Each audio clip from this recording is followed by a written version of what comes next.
Okay, on with my autobiography, 7 Years to Life. We're going to chapter 6, and the title of chapter 6 you might find kind of weird, but it's called Politosky. The lawns that bordered the pathways on the inner courtyards of the apartment complex were protected by cyclone fences that, depending on where you were in the complex, were of different heights. In some places, the fences might be 3 feet high, and in other places, maybe 4 feet high.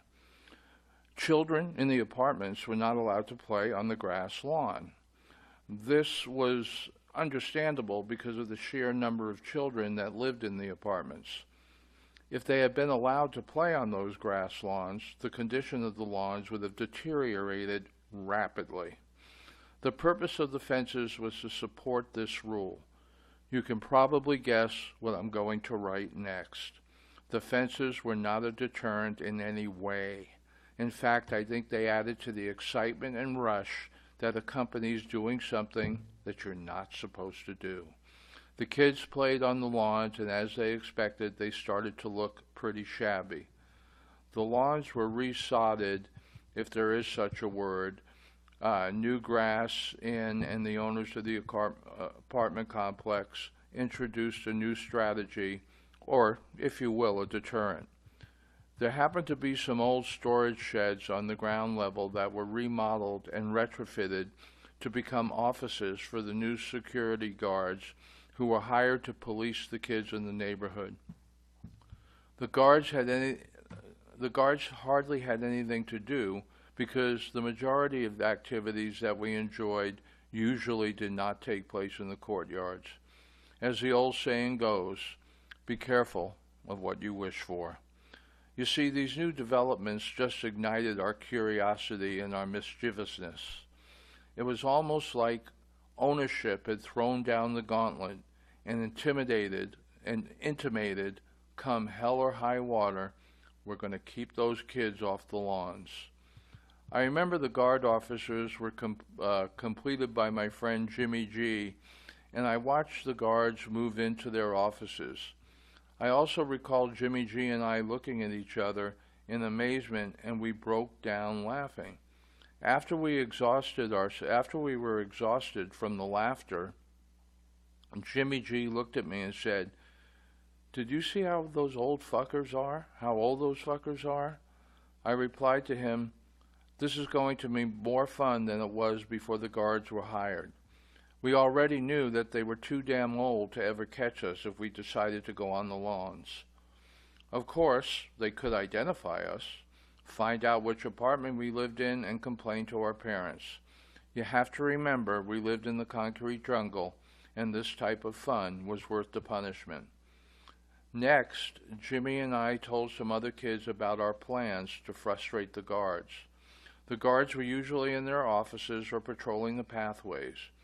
At any one time of our group would see them, we would immediately hop over the fence onto the lawn and start jumping and yelling, in general, making fun of them. In all honesty, this would infuriate them to the point where they would chase us for miles unsuccessfully, which infuriated them even more. We would allow them to get tantalizingly close to catching us, and then we would just turn up the speed. We did this often, and it caused quite the uproar in our little community. Yes, we did get in trouble, and were punished, but as soon as our punishment was done, we were right back at it. The security guards were just too old, plain and simple. You are probably confused right now because it is hard to see how the title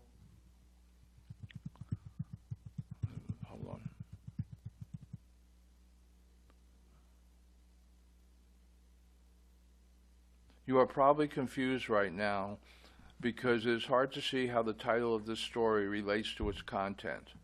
I will explain how. The apartment complex hierarchy decided to let the old guards go, and they brought in some young adult athletic men, and unfortunately, that almost entirely took care of the problem.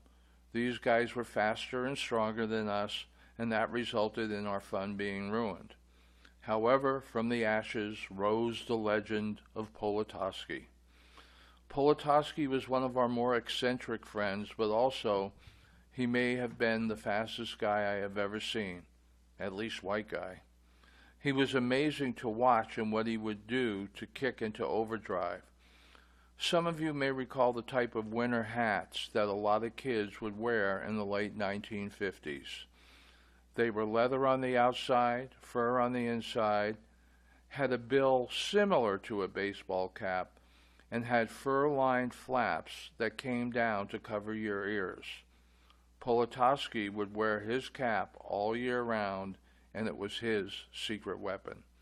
The only times he would take it off was when he was in class or when someone was pursuing him. When the guards would chase him and they would start to get perilously close, he would take the cap off his head with his right hand and would start to beat his own ass with it, and at the same time yell to himself, and it could clearly be heard from a distance, "Get moving, you dumb fuck."